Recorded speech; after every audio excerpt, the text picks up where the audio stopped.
Do you know what's crazy? Nintendo has existed for over 100 years, and Nintendo has been in the gaming industry since 1981 when they released the original Donkey Kong, and they have become one of the best at selling nostalgia to people.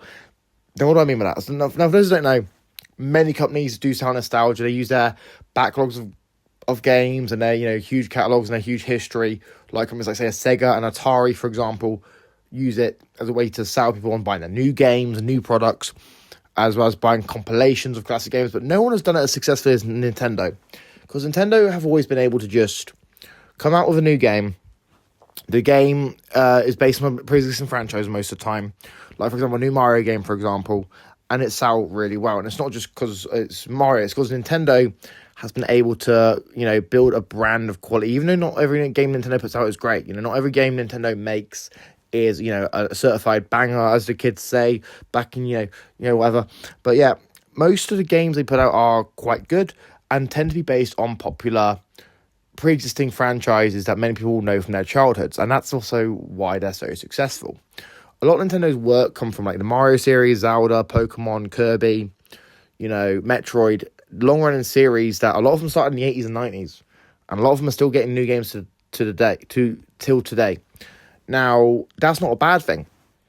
If you're successfully able to shepherd a franchise, keep it, relevant for decades and make it so different generations grow up with the same characters and the same stories, and yet they still have the same, opinions on them. They still enjoy, the stories despite, them being like decades old franchises. It makes a lot of sense. It makes a lot of sense to do it. Now, Nintendo obviously is, let's be honest, they're the king of nostalgia milk, and they are the king. They can re-release Super Mario Bros. Like 10 different times, and people will buy it all 10 times. Like Super Mario Bros., for example, is a good example because you've obviously seen it re-released on Super Nintendo in a compilation. It had a Game Boy remake, it had a remake, it had it had a Game Boy Advance version where it was the NES game on a Game Boy Advance cartridge.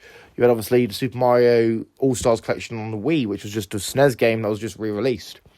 And the more you go through Nintendo's catalog, the more you see it. The more you see they've been successfully able to market some of the greatest games of all time to different generations. Games from the 80s and 90s that many people think are classics are Nintendo games. Nintendo has successfully been able to monetize their franchise and their IPs so much more than companies like Sega. Because, let's be honest, besides the Mega Drive / Genesis, Sega doesn't really do much of their back catalog. But Nintendo does. With the Virtual Console, it was an event. Every time they released a Virtual Console game, it was an event for, the fanboys and also the families who wanted to play the classic Nintendo games. And with the Super Nintendo, or with Switch Online, for example, it's another good example because, it's an event. Every time they release new games, it's a classic GameCube game or an N64 game or Super Nintendo game. It's an event. It's an event that, makes people want to, keep the subscription, keep paying. And that's, not only is it good business, it shows the brand loyalty. And the only reason Nintendo's got that brand loyalty is because of the nostalgia. A lot of Nintendo's great games, let's be honest, a lot of people were exposed to as kids. And because they were exposed to those series as kids, and they obviously grew up loving games like Super Mario Bros., like Legend of Zelda: Link to the Past, like Kirby's Adventure in Dreamland, like, the list goes on. But the more you go through the Nintendo catalog, the more you see it, and the more you understand just really that Nintendo's just the perfect nostalgia merchant because they've been successfully doing this since the Super Nintendo. They've been able to convince people to keep buying their games based on previous works and their nostalgia of growing up with the games. And that just shows, that Nintendo is run by savvy business people that know how to keep marketing old games and old franchises to new audiences.